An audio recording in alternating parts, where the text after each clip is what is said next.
Assalamualaikum warahmatullahi wabarakatuh. Allah telah melimpahkan karunia yang luar biasa besar kepada manusia, meskipun mereka sering tidak menyadarinya. Anugerah itu meliputi segala aspek kehidupan, mulai dari yang fisik sampai non-fisik, mulai dari harta benda hingga kenikmatan yang tak kasat mata, seperti nikmat akal, kesehatan, hingga iman seseorang. Tentang karunia berupa kekayaan, Allah mengajarkan manusia untuk tidak hanya menerima, tetapi juga memberi. Tak hanya memperoleh, tapi juga membagikannya. Disinilah anjuran berzakat, berinfak, dan bersedekah menjadi relevan dalam agama. Karena begitu pentingnya zakat, Islam sampai menjadikannya sebagai salah satu pilar pokok dalam berislam. Setiap umat Islam yang mampu wajib mengeluarkan zakat sebagai bagian dari pelaksanaan rukun Islam yang ketiga. Artinya dalam urutan rukun Islam, zakat menempati deret rukun setelah sholat, ibadah yang paling ditekankan dalam Islam, karena menjadi cermin dan praktek paling konkret penghambaan kepada Tuhan. Al-Quran pun sering menggandengkan perintah zakat setelah perintah sholat. Setidaknya ada 24 tempat dalam Al-Quran menyebutkan sholat dan zakat secara beriringan.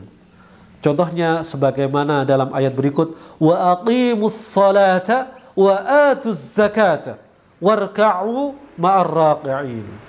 Dan dirikanlah salat, tunaikanlah zakat, dan rukuklah beserta orang-orang yang rukuk. Hal ini menandakan bahwa salat sebagai ibadah spesial seorang hamba dengan Allah, tapi tidak terlepas dari keharusan untuk peduli pada kondisi masyarakat di sekitarnya. Dengan bahasa lain, umat Islam yang baik adalah mereka yang senantiasa memposisikan secara beriringan antara ibadah individual dan ibadah sosial.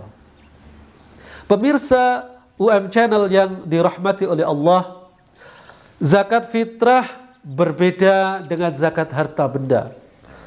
Karena zakat fitrah merupakan satu rangkaian yang tidak terpisahkan dengan ibadah puasa Ramadan.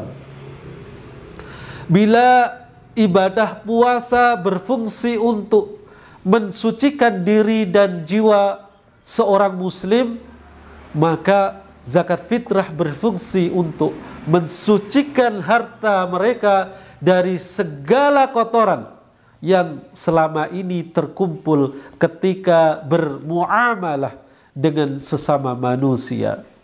Mengenai hal ini, Rasulullah sallallahu alaihi wasallam menggambarkan dalam hadisnya, qala an-nabi sallallahu alaihi wasallam, syahru ramadana mu'allakun bainas samai wal ardi wa la yurfa'u illa bi zakatil fitri.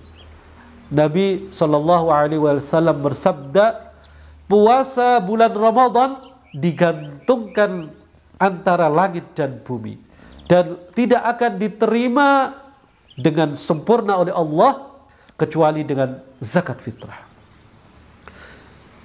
Demikianlah zakat fitrah harus dikeluarkan oleh setiap orang muslim, baik laki-laki maupun perempuan, anak-anak maupun dewasa, yang menjumpai bulan Ramadan dan bulan Syawal dan memiliki kelebihan rizki ketersediaan untuk siang dan malam Idul Fitri.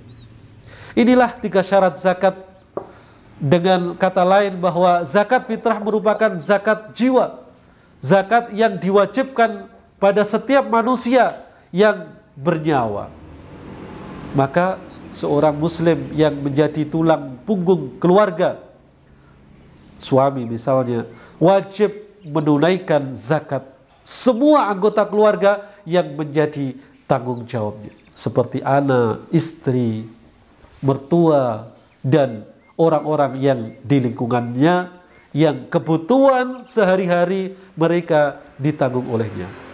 Oleh karena itu, seorang bayi yang lahir pada hari terakhir sebelum maghrib bulan Ramadan sama wajibnya membayar zakat fitrah seperti orang dewasa lainnya, karena dia telah berjumpa dengan Ramadan dan akan menghadapi bulan Syawal.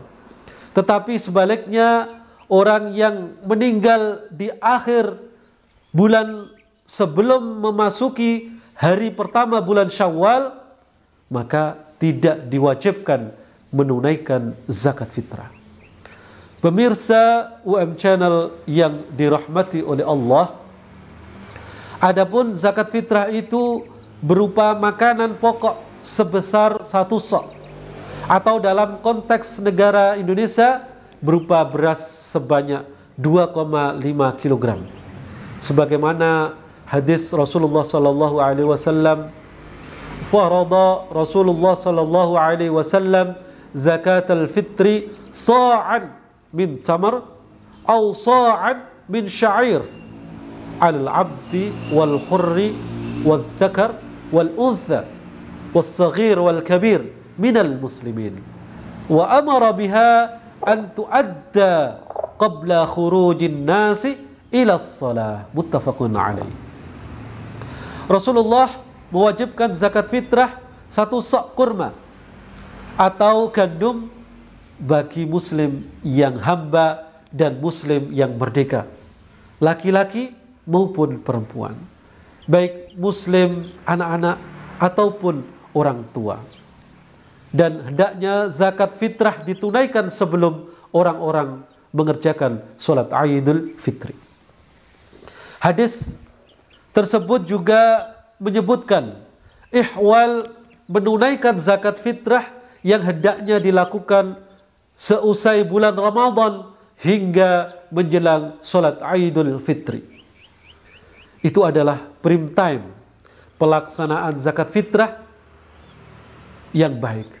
Namun para fuqaha juga memperbolehkan pembayaran zakat fitrah semenjak awal Ramadan yang diistilahkan dengan nama ta'jil. Adapun jika zakat ditunaikan setelah sholat Id, maka zakat tersebut berubah fungsi sebagai sedekah biasa, bukan zakat fitrah, dan hukumnya makruh.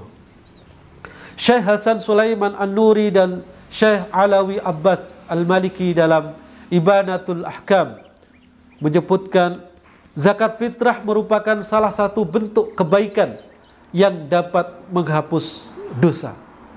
Allah berfirman dalam surat Hud ayat 114, Innal hasanati yudhibnas sayyiat. Sesungguhnya kebaikan itu dapat menghilangkan keburukan. Pembayaran zakat fitrah sebelum sholat Id lebih utama. Hikmah di balik itu bertujuan agar orang fakir yang menerima tidak melalaikan sholat Id karena sibuk mengemis untuk mencukupi kebutuhannya. Pemirsa UM Channel yang dirahmati oleh Allah, mudah-mudahan kita lebih mengerti tentang pentingnya mengeluarkan zakat fitrah sehingga tidak enggan untuk mengeluarkan zakat fitrah. Wal afu minkum, wassalamu alaikum warahmatullahi wabarakatuh.